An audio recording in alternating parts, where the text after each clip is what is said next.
prison problems. Laura. I've talked with those who work inside local prisons, those who've retired or quit, and those who've lost loved ones inside prisons. A major issue, the pay for those who serve and protect. Well, that's changing. The North Carolina State Senate unanimously passed the Prison Reform Act this month. The state Capitol Police are investigating the death of an inmate at Central Prison. Yeah, prison staff found Dustin Payne collapsed in a housing unit common area. Investigators say he was attacked by another inmate. Payne was pronounced dead shortly after 8:30 last night. He was scheduled for release in February of 2025. Samaj Short was assaulted in a housing area at the prison yesterday afternoon. Prison first responders tried to save his life until paramedics got there. Short, before he could get to the hospital, 3 other inmates were hurt in the incident but are expected to survive. North Carolina's prison system has faced a series of crises in recent years, with several facilities gaining notoriety for severe violence, overcrowding, corruption, and poor inmate treatment. Prisons like Scotland Correctional Institution, Lanesboro, now Anson Correctional Institution, Pasquotank Correctional Institution, Alexander Correctional Institution, and Granville Correctional Institution have each been plagued by brutal assaults, riots, and scandals. These problems are often intertwined. Persistent staff shortages and policy failures have created unsafe conditions for both inmates and officers. Below, we examine these dangerous prisons in North Carolina, the harrowing incidents that occurred there, and the broader context of how state policies and reforms are addressing or failing to address the issues. One Scotland County woman says more officers need to be arrested at the Scotland County Correctional Center after allegations of excessive force against her brother. News 13's Andrea Gibbons is in Scotland County tonight and says this is in addition to 6 officers who are already accused of using excessive force. I spoke with Cherie Hunt, who says that her brother was moved from the facility after excessive force was used on him by the correctional officers. Scotland Correctional Institution in Laurenburg is one of North Carolina's largest prisons and, according to some who have been inside, among the most dangerous. In 2022 alone, 5 people died at Scotland Correctional. Inmates describe a culture of relentless violence.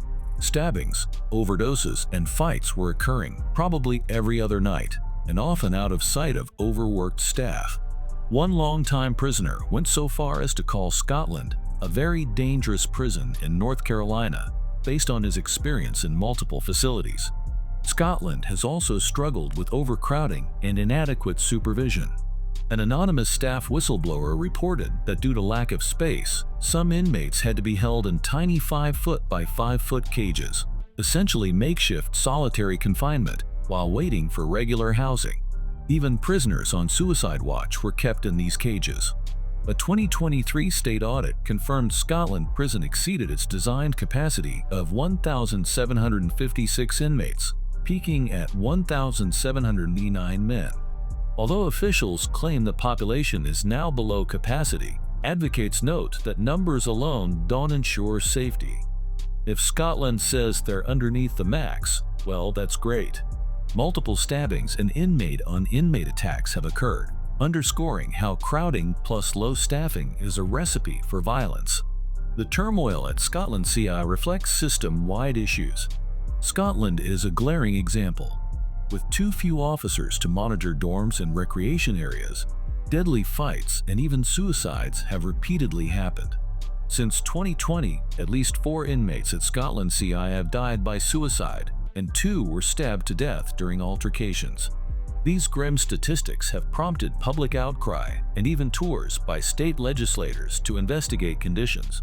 Yet frontline employees remain fearful that without major changes, it's going to get worse, and something is going to break. A chilling warning from a staff member that applies not just to Scotland, but to many prisons across the state. In the past, we've showed you this massive facility from Chopper 9 Sky Zoom. But today I passed security, taking an inside look at the newly named Anson Correctional.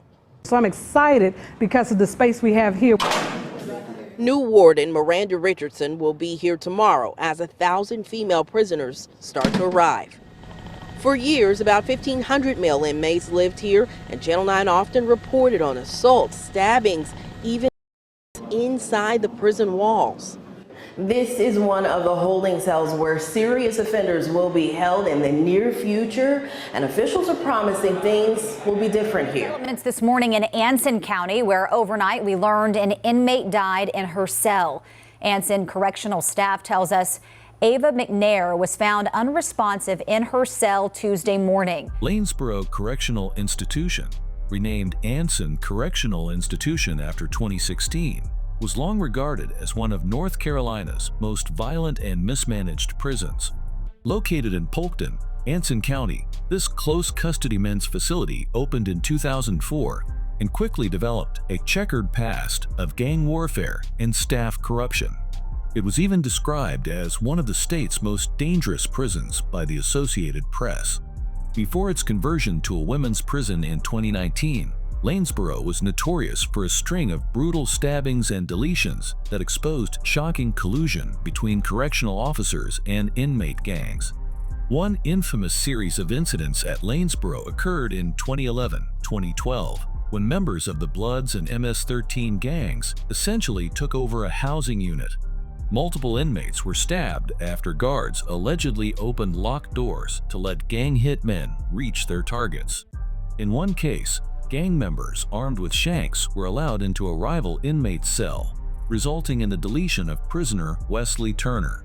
Evidence later showed a unit manager, Jeffrey Wall, had fostered the gang's dominance, allowing them free access around the unit, hiding weapons, and even threatening others who might expose him.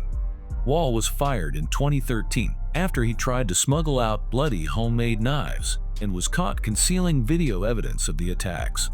The warden, Lawrence Parsons, resigned in 2016 amid the fallout. The culture of violence and corruption at Lanesboro led to numerous lawsuits and investigations. In 2019, North Carolina taxpayers paid a $62,500 settlement to several former inmates who had been stabbed in the gang-led attacks. Their lawsuit argued that the administration wouldn't clamp down on murderous gangs and ignored a pervasive pattern of violence until it was too late. Advocates noted it should not have taken lawsuits and media scrutiny to get the state's attention. The violence in Lanesboro was pervasive, and it should have triggered an intervention much earlier, said attorney Ian Mance. In addition to inmate-on-inmate violence, assaults on staff were rampant at Lanesboro, fueled by understaffing and poor oversight.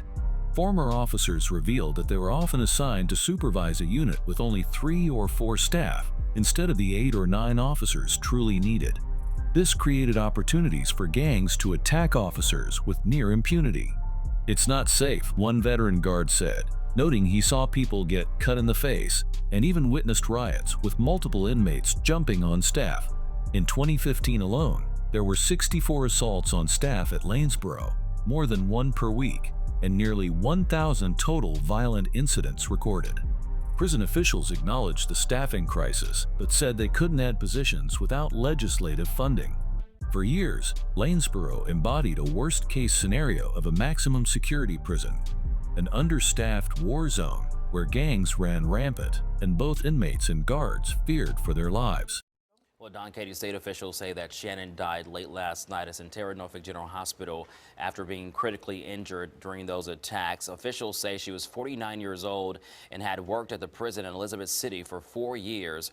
Earlier this month, police say 4 inmates started a fire while trying to escape Pasquotank Correctional Institution. State officials say several inmates tried unsuccessfully to escape after the incident.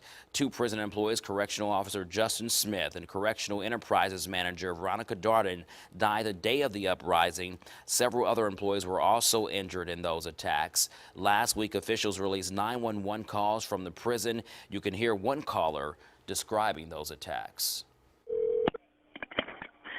911, how may I help you? We've got a medical emergency at the prison. We've got 3 officers down. 3 officers down? That we know of, and there's still a disturbance going on. Okay, 3 officers are down at the prison? Yes. All right, you got 3 officers down. Do you know how they were? I think they were beaten with a hammer, but we're not exactly sure. Okay. State officials say a 4th employee remains in the hospital. According to his family, he is still in critical condition. This morning, the prison continues to be on lockdown. The 4 inmates involved have been charged with 2. No, I don't think I'm crazy, no. And you do know the difference between right and wrong? Yes. So you know there's a different name for a death, but yes. And Michael Brady says he had a hand in each of the 4 Pasquotank Correctional employees who were in 2017. I'm up here to tell the truth. You can ask me anything you want. I'm gonna tell the truth. How it was, whether it hurts me, whether it helps me. I don't care about that. Sometimes the truth was hard to hear. Brady told the jury about his plan to escape and the fact that no one was going to stand in his way. at the end of the day, escape versus these people's lives, we chose escape. Yes. Yeah, because your freedom meant more than their lives.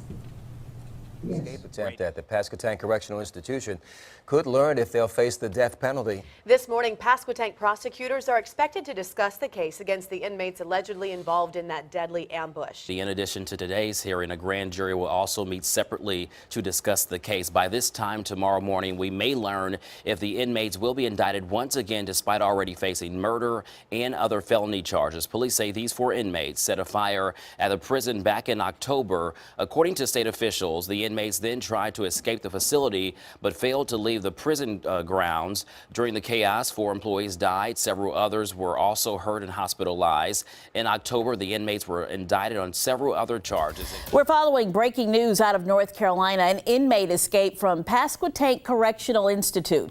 13 News Now confirmed Devonta Respers escaped from the minimum security facility around 10 this morning, and he is still out there. In Eastern Carolina, Pasquotank County Sheriff's Office says deputies responded to the scene at Pasquotank Correctional Institution this morning, just before 1 a.m. in reference to an inmate being stabbed several times. Pasquotank Camden EMS was already on the scene assessing the victim, identified as 38-year-old inmate Jamal Griffin. He had 18 superficial lacerations from the assault on his head, shoulders, hands, and legs, according to the Sheriff's Office. Pasquotank Correctional Institution is a close custody prison in Elizabeth City that became the site of one of the deadliest prison incidents in North Carolina's history. On October 12, 2017, inmates at Pasquotank CEI attempted a brazen escape from the facility's sewing plant, leading to a massacre of prison staff. 4 prison workers met their demise during this failed breakout, the darkest day on record for North Carolina's prisons. The slain employees were attacked with hammers and scissors as prisoners tried to flee through a fire the inmates had set. The escape attempt was ultimately foiled at the prison fence, and none of the perpetrators made it out. However, the toll was horrific. In addition to the 4 employees, several others were seriously injured in what officials described as a horror scene inside the sewing shop. The Pasquotank tragedy exposed critical systemic failures, especially severe staffing shortages and security lapses. A subsequent federal investigation by the National Institute of Corrections found the prison was so understaffed. At the time, about 25% of Pasquotank's correctional jobs were vacant, meaning 1 in 4 positions was empty. To keep the facility running, remaining staff were working excessive overtime and neglecting safety protocols. According to the NIC report, tools and weapons in the sewing plant were not properly tracked, doors were left unlocked, and inmates roamed without supervision in restricted areas. Basic security steps, like metal detector checks and strip searches when inmates left the workshop, were done only about 20% of the time. In the aftermath, state officials acknowledged that Pasquotank CEI had effectively been a powder keg. The facility was trying to maintain normal operations with a 25% staffing deficiency, producing staff burnout, complacency, and shortcuts. The NIC evaluation concluded. The Department of Public Safety convened expert panels and instituted new safety measures, such as issuing all prison staff stab-resistant vests and personal emergency alarm buttons. In addition, authorities temporarily closed several smaller minimum security prisons in 2018-2019 to shift resources and bolster staffing at the more dangerous close custody units. Even with these efforts, the legacy of Pasquotank's tragedy is a sobering one. Multiple inmates were prosecuted for the deletions. 2 of them have since been sentenced to death for their roles in the escape attempt. Perhaps the most important outcome was the spotlight it shone on North Carolina's prison staffing crisis. Officials testified that to adequately supervise the state's 36,000 inmates, they needed to hire and train at least 1,300 more correctional officers on top of filling existing vacancies. Pasquotank taught the state a painful lesson. Understaffed prisons are unsafe prisons. Without enough well-trained officers, even a facility that was only 80% full, 725 inmates housed out of a 900 capacity at the time, can descend into chaos and violence.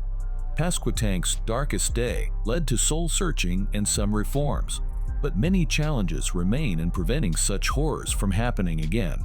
Is one of North Carolina's newest maximum security prisons, a facility built for maximum control.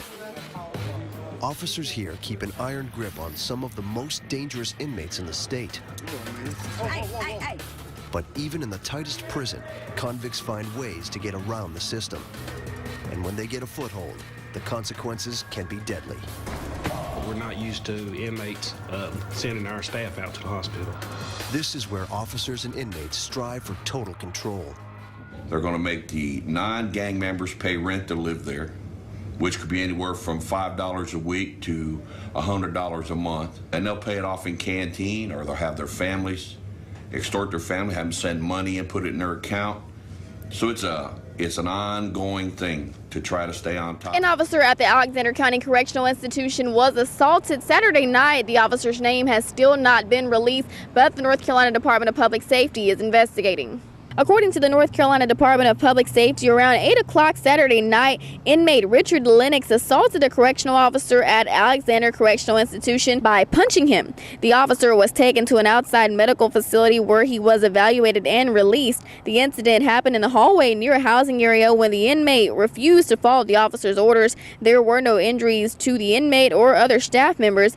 Alexander Correctional Institution, a high-security prison in Taylorsville, became infamous after the 2014 death of an inmate named Michael Anthony Kerr exposed severe failings in mental health care and inmate treatment. Kerr, a 54-year-old Army veteran serving time for a nonviolent offense, suffered from schizophrenia and had been held in solitary confinement at Alexander for over a month. In March 2014, he died while being transported to Central Prison's hospital, and an autopsy revealed he had literally died of thirst. The NC medical examiner determined Kerr succumbed to severe dehydration after extended isolation. The circumstances of Kerr's death were deeply disturbing. He had spent 35 days in an isolation cell with his mental illness effectively untreated. According to investigative reports, guards had placed him on a punitive Nutriloaf diet, and after he repeatedly clogged his toilet, they cut off his access to water days before his death. Because he was kept handcuffed behind his back for the last 5 days, Kerr could not even use his hands to drink from his cell sink. Fellow inmates later reported that Kerr lay unresponsive in his own waste for days, growing weaker and delirious. When officers finally came to take the gravely ill man to the hospital, they found the lock on his handcuffs encrusted with feces. They had to cut the cuffs off his swollen wrists. Shortly after, Michael Kerr was pronounced dead from dehydration. He had essentially been tortured through neglect, dying alone in filth and shackles. Unsurprisingly, the Kerr case led to public outrage and internal reckoning at Alexander. In the immediate investigation, 7 employees, a captain, 4 nurses, a staff psychologist, and another nurse who resigned, were ousted for their roles in Kerr's improper care. Ultimately, over 24 staff were disciplined statewide, and 9 were fired, including the acting warden, for negligence or misconduct related to the incident. While no criminal charges were filed, the Department of Public Safety took the extraordinary step of settling a $2.5 million lawsuit with Kerr's family in 2015. The settlement did not admit liability, but the state issued an apology and pledged reforms. Among the changes were new training and screening for handling mentally ill inmates, as well as policy revisions for inmates in solitary and medical distress. The tragedy at Alexander Correctional highlights the dire state of mental health services in some North Carolina prisons. Kerr's schizophrenia went untreated for at least 6 months, and his death showed how solitary confinement can turn deadly without proper care. Unfortunately, other incidents of inmate neglect and inadequate health care have occurred in North Carolina's prisons, including high suicide rates and delayed medical attention in multiple facilities. Alexander history now serves as a cautionary tale that worst prison conditions are not only about violence, they can also be about callous indifference to human life. The hope is that lessons learned from Kerr's death have spurred improvements in how prisons handle inmates with serious mental illness to prevent such a needless loss of life from happening again. Granville Correctional Institution, located in Butner, is another facility often mentioned among North Carolina's most challenging prisons. Formerly known as Polk Correctional, this prison houses close custody male offenders and includes a high-security Supermax unit for the state's most violent and assaultive offenders. Granville is unique in that it also serves as one of the system's youth offender facilities, but its day-to-day reality for those in the Supermax unit is bleak. Reports from inside Granville prison detail extreme staffing shortages and harsh conditions that mirror the problems seen elsewhere, compounded by a large population of inmates with mental health issues. In the special high-security unit at Granville, conditions approach total isolation. Internal logs showed that on some shifts, only 2 or 3 officers were supervising the entire unit, which is supposed to have at least 8 officers on duty.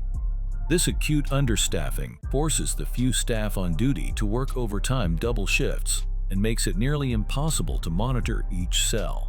Officers have reportedly worked 16-hour days in stretches of 20 days in a row to cover gaps. Even with such Herculean efforts, there simply aren't enough eyes on the cell blocks. Prisoners in solitary can go hours or days without an officer visually checking on them, which is especially dangerous given Granville's inmate population. Over half of the prisoners in Granville's control unit are classified as mentally ill. Many suffer serious psychiatric disorders or have developed them due to prolonged isolation. Yet, because of staffing shortfalls, required guard rounds often aren't done, and mental health care is minimal, sometimes amounting to nothing more than a brief conversation through a cell door. Advocates have likened Granville's Supermax environment to a pressure cooker. Inmates on the unit have no way to call for help. The cell intercoms were disconnected by a previous warden, and must hope an officer happens by if they are in distress. Several incidents of self-harm and neglected medical needs have been reported. It's a vicious cycle. Mentally ill inmates deteriorate in isolation without treatment, and overworked officers, often exhausted, sometimes respond with force or neglect. There have been allegations of abusive conduct by some staff in this unit, as well as suicides that went unnoticed until it was too late. The combination of dangerous inmates, sparse staffing, and mental health crises at Granville makes it one of the toughest assignments for any correctional employee and one of the direst settings for inmates. While it may not grab headlines like a riot or escape, the daily conditions in Granville's high-security wing arguably represent some of the worst treatment of inmates in the state, especially for those struggling with mental illness. The stories of these individual prisons, Scotland, Lanesboro, Pasquotank, Alexander, Granville, paint a larger picture of the systemic challenges in North Carolina's prison system. Common threads run through each: chronic understaffing, an influx of more violent offenders, inadequate training and pay for officers, overcrowded facilities, and insufficient health care, particularly mental health care for inmates. State officials and experts have increasingly acknowledged these problems and begun some reforms, but progress is slow and often reactive, coming only after high-profile tragedies. North Carolina has struggled to recruit and retain correctional officers, leading to vacancy rates that have climbed in recent years. In 2017, even before the Pasquotank incident, some prisons had over 20% of officer positions vacant. By 2019, the statewide vacancy rate remained above 20%, and the state temporarily closed 3 minimum security prisons to reallocate guards to larger institutions in need. The situation only worsened during the COVID-19 era and beyond. By April 2024, roughly 39% of North Carolina's correctional officer jobs were unfilled, a dangerously low staffing level. The impact of these shortages is profound. prisons resort to constant lockdowns and restricted programs because there aren't enough staff to safely run normal activities. Inmates face limited access to health care, counseling, recreation, and even showers due to frequent lockdowns, which in turn heightens tensions and violence inside the facilities. For the officers who remain, the working conditions are grueling. Mandatory overtime, double shifts, and unsafe staff to inmate ratios. Working around dangerous criminals daily, being forced to work 16-hour shifts, makes the state prisons a scary place to work, testified one veteran officer who noted that colleagues sometimes quit to take easier jobs like fast food management. In 2019, the State Employees Association urged lawmakers to raise correctional officer pay by $8,000. NC officers were earning about $37,000 on average, 22% below the national average, to help fill positions and save lives. Low pay and high stress have contributed to high turnover and even elevated suicide rates among prison staff. As seen at Lanesboro and Scotland, when too few officers are supervising too many inmates, gangs can effectively take control of dorms or units. From 2010 to 2015, assaults on staff in North Carolina prisons actually increased even as the inmate population dropped, indicating that the remaining inmates were more prone to violence and the security presence was stretched thin. Experts point out that 2011 sentencing reforms, part of the Justice Reinvestment Act, reduced the overall prison population by diverting lower-level offenders, but that also meant putting people behind bars who are meaner, more aggressive, according to Kenneth Lassiter, then Director of Prisons.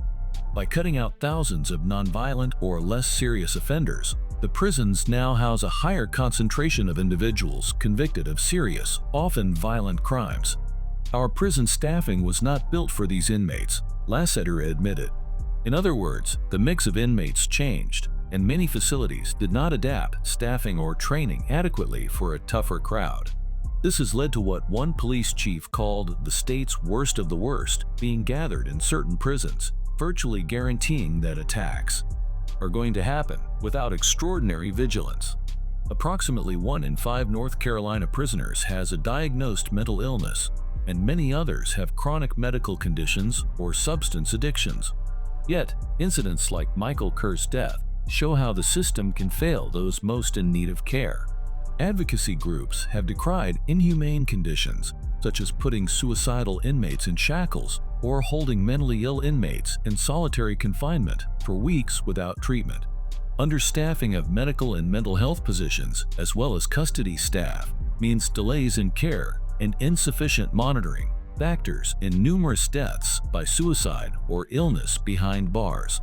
For example, staff at Scotland struggled to keep up with suicide watches, and 4 inmates died by suicide there within a recent 3-year span. At Granville's Supermax unit, mental health check-ins are so sparse that inmates with schizophrenia or severe depression may go untreated until they harm themselves. Both the ACLU and Disability Rights NC have raised alarms about the lack of adequate mental health services in prisons and jails, even filing lawsuits in some cases to push for changes. Without proper health care, incarceration can become a de facto death sentence for the sick, a scenario at odds with basic constitutional standards. The role of state policies and reforms in addressing these problems has been significant, but mixed in success. On one hand, North Carolina's government has responded to crises with task forces and funding infusions. After the 2017 Pasquotank deletions, more than $16 million was spent on security upgrades, including the stab-proof vests and personal alarms for all 13,000 prison employees. The state legislature also increased salaries modestly and offered hiring bonuses for correctional officers in hard-to-fill positions in recent budget cycles, though not the full $8,000 bump advocates wanted. In 2021, the state created the new Department of Adult Correction, separating prisons from the Department of Public Safety in a bid to give prison issues more focused attention. There have also been moves to reduce overcrowding. For instance, in late 2024, after hurricanes forced inmate transfers that jammed some prisons in the east, a coalition of civil rights groups demanded the release of 2,000 inmates to ease what they call dangerous, inhumane overcrowding. They pointed out that the emergency transfers after Hurricane Helene pushed some prisons well over capacity and strained staffing to the breaking point. Such pressure from advocacy groups keeps the spotlight on systemic issues. Yet many reforms are reactive rather than proactive, coming only after lives are lost. Critics note that North Carolina has known about its prison problems for years. Back in 2012, for example, a surge of gang violence led to lockdowns at 6 prisons, including Scotland, Pasquotank, and Maury. The warning signs have been present, but meaningful changes, like substantial pay raises, reduced reliance on solitary confinement, robust mental health staffing, and modernized surveillance technology, have lagged. Oversight and accountability are also perennial concerns. Until whistleblowers or journalists bring issues to light, abuses can fester in the shadows, as happened at Lanesboro, where it took lawsuits and media investigations to oust corrupt staff. Going forward, the state has begun installing new leadership, wardens at troubled prisons, and has invited external audits. There is also discussion of resurrecting a prison ombudsman or independent monitor to regularly inspect conditions. In summary, North Carolina's worst prisons did not become worst in a vacuum. They are the product of policy choices, resource constraints, and sometimes neglect by those in power. Violence, overcrowding, and abuse thrive where there is insufficient oversight. The state has started to grapple with these realities through reforms and policy shifts. The ultimate measure of success will be whether places like Scotland, Pasquotank, Alexander, Granville, and the former Lanesboro see tangible improvements. Fewer assaults, more staff on duty, and safer, more humane treatment of those incarcerated. Until then, the painful stories from these prisons serve as a stark reminder of the cost of inaction. Each riot, each escape attempt, each needless death is a call to action for North Carolina to continue overhauling its prison system before more lives are lost behind the wire.